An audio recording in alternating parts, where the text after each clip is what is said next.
I've noticed some things about people when they don't love themselves. I want to ask you guys, what are some things that you notice about people when they're not happy or when they don't love themselves? What do you notice? Critical of others, right? They're angry. They're prickly. I like that word, prickly. They're depressed. They're sad. They're depressed, right? They don't care about anything. They're kind of apathetic. Yeah. Pessimistic, right? Yeah. So these are some things that I've noticed, and I wondered if maybe you guys have done any of these things. One is negative self-talk. Have you ever noticed that you can say things to yourself that if someone else said it, you would slap them? Or at least you wouldn't be their friend anymore, right? But yet we walk around saying negative things to ourselves all the time. I catch myself, I'll do something, and I'll go, oh, you're such an idiot. And I go like, hey, who are you talking to? You don't talk to me like that. Perfectionism. Now, I'm not going to ask you guys to raise your hands, but in your mind, how many of you, don't raise your hand, how many of you are perfectionists? People tell me that like they're bragging. I'm a perfectionist.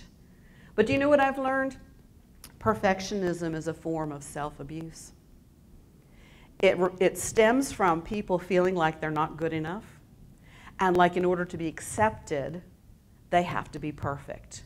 I work with my clients teaching them to be excellent, but to give up being perfect. Comparing myself to others. How do we usually come out when we compare ourselves to others? On the downside. You guys got it, right? She's prettier than I am. He's smarter than I am. Everybody is like better than me. It's depressing. But when we compare ourselves to others, that's basically how we show up. Do you know those people that are so needy? They want you to tell them that oh, you've done such a good job. Oh, and when people need a lot of external validation, they're not able to feel that in themselves. I heard some of you guys say unhappy and being out of balance. I work with a lot of people on balance. And when I first started doing that, I used to think balance was half your time here and half your time at home. But then I had a guy say to me, I don't have anybody at home. I'm single. I love my work. Am I out of balance if I work 14 hours a day? And the answer to that question is no.